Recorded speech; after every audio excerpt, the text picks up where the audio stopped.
Em 2023, um vídeo chocou o mundo. Uma mulher acabou filmando um homem sendo devorado por um tubarão-tigre em uma praia do Egito.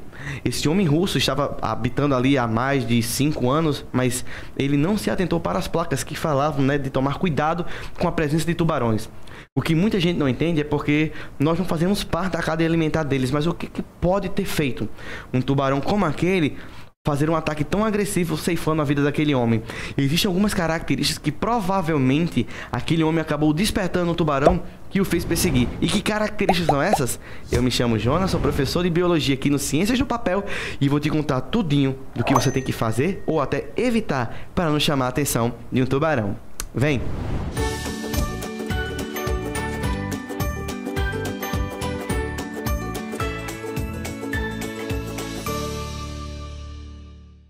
Salve, salve, meus queridos, sejam todos bem-vindos a mais uma aula aqui no Ciências no Papel. E agora a gente vai dar prosseguimento com o grupinho dos peixes. Lembrando que a gente está falando de um grupo bem maior chamado de cordados. E dentro desse grupo a gente vai ver toda uma sequência de animais, que começa com os peixes, passando nos anfíbios, répteis, aves, até chegar em nós, mamíferos. E basicamente esse grupo fascina muitas pessoas, não tanto pelos outros peixes, mas por causa do tubarão que eu citei para vocês no início da aula. E a gente vai entender o que acontece que uma pessoa pode fazer na água que pode acabar atraindo o tubarão. E o que o tubarão tem para poder ser atraído por isso. O que a gente tem, prof? Então, no geralzão, a gente está diante de uma classe, a maior, dos vertebrados, com certeza. De todos os vertebrados que existem na Terra, os peixes apresentam a maior quantidade, com mais de 24 mil, sendo 3 mil só na nossa querida Amazônia. A gente sabe que esses peixes podem chegar até quase 20 metros, como tubarão-baleia, ou serem bem pequenininhos, como o pandanca, que tem aproximadamente 1 centímetro. E isso eu tô falando do peixe adulto, tá? Misericórdia, prof. Sim, pois é, incrível.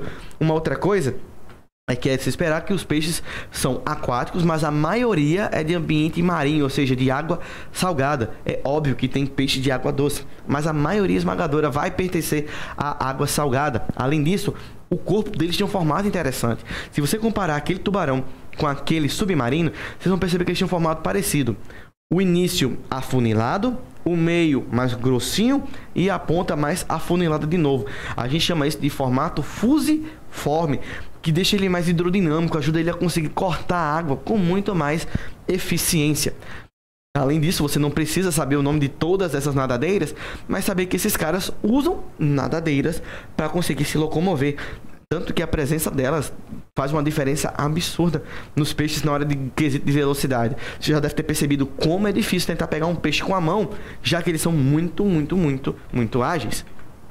Outra coisa, o corpo deles, na grande maioria, é coberto por escamas, que vai dar uma proteção e também vai ajudar a deslizar melhor na água. E também a pele deles produz um muco, que é tipo um líquido viscoso, que ajuda também a ficarem escorregadios, podendo deslizar na água. Você já deve ter visto vídeos de uma pessoa tentando pegar um peixe, e quando pega o peixe, vai escapando, sabe? Agora, sabe o que é que não pode escapar? O seu like desse vídeo. Isso daí não pode passar de jeito nenhum. Então, não deixe escapar, não deixe escorregar. Senta o dedo nesse like, compartilhe esse vídeo com seus amigos, nos ajuda a chegar cada vez mais longe e, lógico, se inscreva no canal e ative as notificações para não ficar de fora de nenhuma novidade aqui do Ciências no Papel. Ô, prof, então esse muco deixa ele mais liso, não somente para fugir de predadores, mas também para deixá-los mais ágeis dentro d'água. O que mais? Esses caras eles conseguem se camuflar. Por exemplo, o linguado, todo mundo está muito acostumado com o linguado da pequena sereia, aquele peixe amarelinho muito fofinho, mas esse é o linguado de verdade, um dos animais mais feios da face da terra. Ele tem os 2 olhos de um lado, tá? Vocês têm um olho de cada lado, igual a maioria dos peixes, mas ele tem os 2 olhos de um lado só. É feio, é muito feio. Aqui eu trouxe para vocês o dragão marinho arbusto, que ele costuma simular algas para poder escapar dos seus predadores. E uma grande característica, gente, eles são animais pecilotérmicos. Anote aí, você que está acompanhando. Animais pecilotérmicos são animais que não conseguem manter a temperatura constante.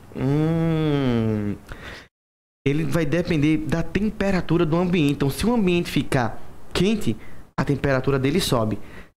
Se o ambiente ficar frio, a temperatura dele desce. Então, animais pecilotérmicos, eles vão ter essa diferença, ou seja, a temperatura vai variar com o meio, já que ela não consegue se manter constante. O que mais, prof? Eles são vertebrados, lógico, vão ter vértebras, vão ter esqueleto, só que esse esqueleto ele pode variar. Você pode ter peixes que tem um esqueleto feito de osso e de cartilagem. Como é que é isso, prof? Existe um grupinho, que é o grupinho dos peixes cartilaginosos, e aqui basicamente a critério de aula a gente foca sempre no tubarão e na arraia.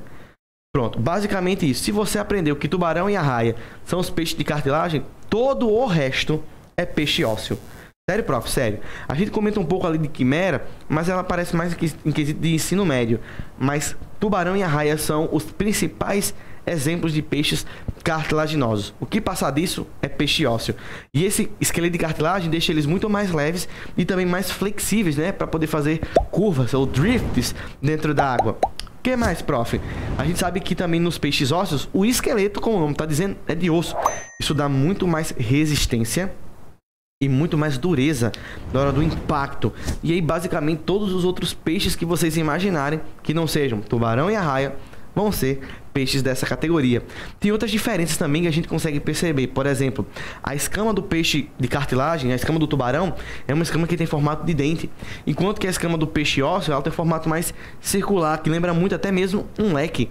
Uma outra coisa que a gente percebe de diferença é que, por exemplo, nos cartilaginosos, olha como é que é a boca do tubarão ou a boca da arraia. Fica aqui embaixo, né? A gente chama de boca ventral. Enquanto que a boca dos peixes ósseos fica aqui na frente. Por isso o nome, boca frontal. Uma outra diferença é a questão das brânquias. Você já deve ter visto que quando o tubarão ou a arraia está captando água, ela sai aqui pela brânquia e você consegue ver ela se mexendo. Aquelas guelras bem bonitas. Já nos peixes ósseos, as brânquias elas estão protegidas com uma tampinha, que é o opérculo, né? Você deve ter visto que quando o peixe está lá na água, ele fica abrindo como se fosse uma tampinha aqui do lado. É um ossinho chamado de opérculo que ajuda a proteger essas brânquias. E sobre a reprodução, a maioria esmagadora aí dos cartilaginosos, eles vão ter uma fecundação interna. Ou seja, quando eles cruzam com a fêmea, eles colocam, né, o material genético no interior dela. São animais que normalmente são dioicos, né? Você vai ter o macho e a fêmea. O peixe ósseo também vai ter o macho e a fêmea. A diferença é que na fecundação dos caras, ela é externa. Eles soltam os gametinhas na água, eles se juntam e vão formar ali o peixinho. Um detalhe que é importante você colocar. No caso do cartilaginoso, o desenvolvimento ele é direto. Você não tem uma fase larval.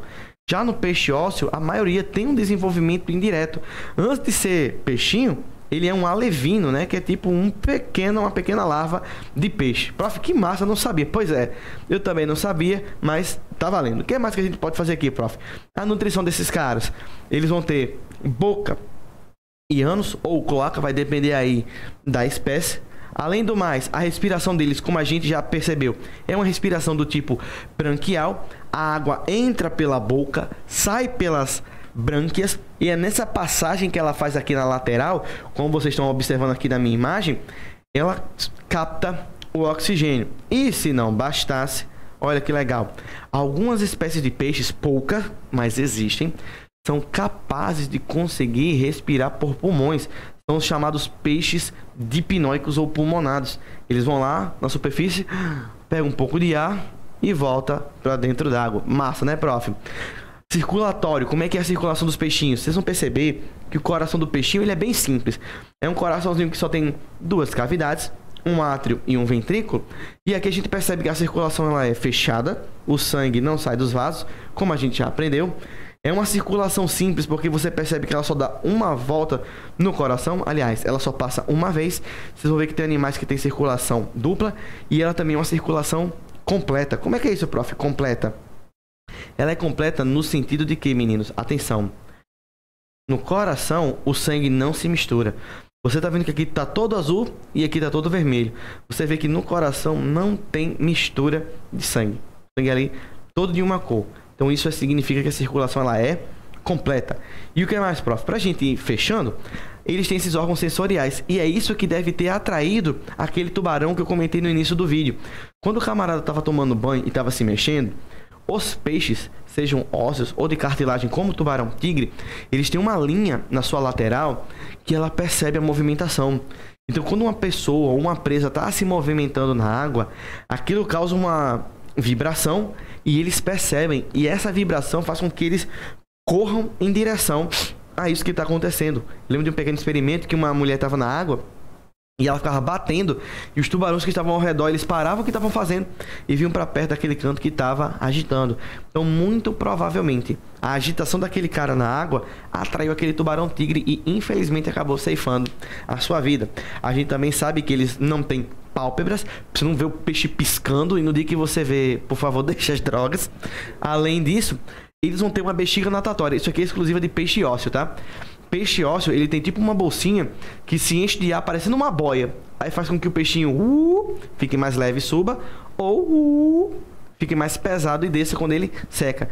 Peixes cartilaginosos, eles costumam ter um fígado desenvolvido, eles produzem óleo para conseguir fazer essa mudança de altura dentro d'água. E se você curtiu essa aula, não deixe de compartilhar. Se quer aprender mais, nós temos uma playlist completa sobre isso. Um cheiro bem grande e até mais.